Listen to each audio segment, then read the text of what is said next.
जी गजब ग्रिप कैसे SRMB जैसे SRMB TMT बार की विंग ग्रिप टेक्नोलॉजी सीमेंट के साथ बनाए मजबूत पकड़। Grip is important.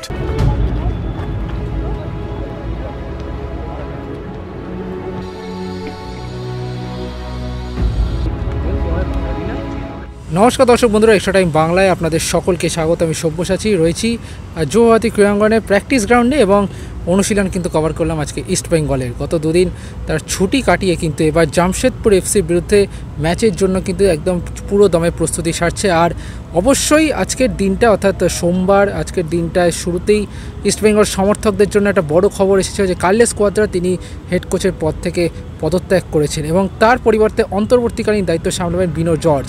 ফলে বিনোর যুগ কিন্তু আবার শুরু হয়, বিনোর অধ্যায় বড় একটা অবশ্যই গল্প লেখা হলো। এবার জামশেদপুর ম্যাচ থেকে তিনি তার দায়িত্ব পালন করবেন এবং তার জন্য প্রস্তুতি কিন্তু অলরেডি শুরু হয়ে গিয়েছে। যেটা আমরা দেখতে পেলাম যে বিনো জর্জ তিনি একেবারে কোচের যে হট সিট, একদম প্রকৃত অর্থে হট সিট, অর্থাৎ কি যেখানে কার্লোস কোয়াদ্রা গাড়িতে ফ্রন্ট সিটে বসতেন সেই ফ্রন্ট সিটেই এবার দেখা গেল বিনো জর্জকে। এবং অবশ্যই কোয়াদ্রাতে যারা সহকারী ছিলেন তারা কিন্তু প্রত্যেকেই আজকে বিনোর সাথে এসেছিলেন, তাকে সহযোগিতা করছিলেন এবং ফিটনেস কোচ কার্লোস হিমেনেসের অধীনেই কার্যত আজকে যে ফিটনেসের অনুশীলনগুলো হলো দেখা গেল। এবং বিনো জর্জ তিনি কিন্তু প্রথমে দিমাস ডেলগাডোর সাথে দীর্ঘক্ষণ কথা বলছিলেন এবং অনুশীলন শেষে যেটা আমরা দেখতে পেলাম ক্লেইটন সিলভা এবং হিজাচি মাহিরের সাথে দীর্ঘক্ষণ ধরে তিনি আলাদা কথা বলছিলেন পিভি বিষ্ণু এবং জেসিন টিকের সাথেও। গোটা অনুশীলনের অবশ্যই অন্যতম বড় কেন্দ্রবিন্দু হলো হীরা মণ্ডলের যোগদান, যে বিষয়টা নিয়ে ইস্টবেঙ্গল সমর্থকরা দীর্ঘদিন ধরে দাবি তুলছিলেন হীরা মণ্ডলের আগমনের। সেই হীরা মণ্ডল কিন্তু সিনিয়র দলে অনুশীলনে যোগ দিয়েছেন এবং যোগ দিয়ে বেশ চনমনে অনুশীলন করেছেন। দলে অনুশীলনের কথা বললে সল ক্রেসপো এবং দিমিত্রিয়স দিয়ামান্তাকোস দুই বিদেশি ফুটবলার তারা অনুপস্থিত ছিলেন আজকের অনুশীলনে, তারা ছিলেন না। বাকি কিন্তু অনুশীলনটা পুরোপুরি হয়।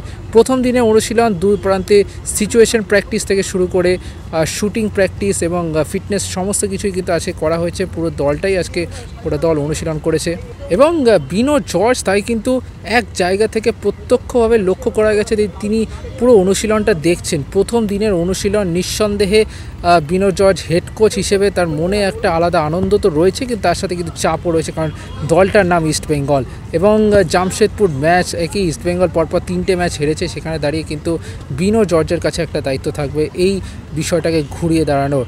এবং যে জুনিয়র ফুটবলারদেরকে আমরা দেখলাম, অর্থাৎ জুনিয়র দলে যে ফুটবলার তাদের মধ্যে একটা উন্মাদনা কিন্তু স্পষ্ট রয়েছে, বিশেষ করে জেসিন টিকে, পিভি বিষ্ণু, আমান সিকে, সায়ন ব্যানার্জি, শ্যামল বেশরা সহ যে জুনিয়র দলের ফুটবলাররা তারা কিন্তু বেশ চনমনে অনুশীলন করেছেন। তার সাথে নাওরেম, নন্দকুমার সহ জিকসন, আনোয়ার আলী সহ সবাই কিন্তু ভালোই অনুশীলন করছেন।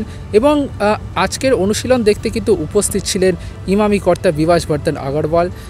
তিনি পুরো অনুশীলনটা দেখছিলেন, কখনো অময় ঘোষালের সাথে তিনি আলোচনা করছিলেন, কখনো টিম ম্যানেজারের সাথে তিনি কথা বলছেন। এবং অনুশীলন শেষে যেটা দেখা গেল ইস্টবেঙ্গলের যে অধিনায়ক বৃত্ত অর্থাৎ ক্লেইটন সিলভা, সৌভিক চক্রবর্তী এবং নাওরেম মহেশ সিং তাদের সাথে কিন্তু দীর্ঘক্ষণ ধরে আলোচনা করছিলেন বিভাস আগরওয়াল এবং নতুন হেড কোচ বিনো জর্জ। সুতরাং নতুন একটা পরিকল্পনা সাজাতে কিন্তু মরিয়া ইস্টবেঙ্গল, নতুনভাবে ঘুরে দাঁড়াতে কিন্তু মরিয়া ইস্টবেঙ্গল। যদিও আজকে অনুশীলন শেষে কেউই সেভাবে মুখ খুলতে চাননি বিনো জর্জ, তিনি বলেছেন যে একটা নতুন দায়িত্ব অবশ্যই তিনি খুশি, তবে তিনি কিন্তু একটু চাপে রয়েছেন মাইন্ডটাকে ফ্রেশ করার জন্য। এখনই তিনি কিছু বলতে চাইছেন না, আপাতত ফোকাস দলটাকে তৈরি করা। অন্যদিকে বিভাস বর্ধন আগরওয়াল তিনিও বলছেন কার্লোস কোয়াদ্রা চলে যাওয়ার পর একটা স্বাভাবিক তারা দুঃখ পেয়েছেন এবং সেই দুঃখটাকে কাটিয়ে দলের পাশে দাঁড়ানো, দলের খেলোয়াড়দের পাশে দাঁড়ানোর ইঙ্গিত কিন্তু বলেছেন বিভাস বর্ধন আগরওয়াল। তো সব মিলিয়ে বলা যায় ইস্টবেঙ্গল কিন্তু জামশেদপুরকে হারানোর জন্য প্রস্তুতি নিচ্ছে এবং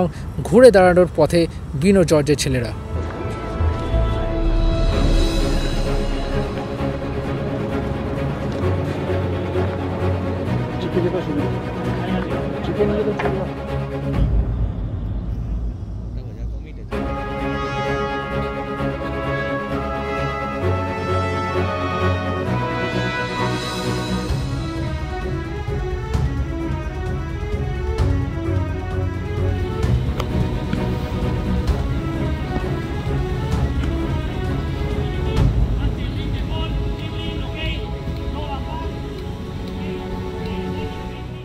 extra time.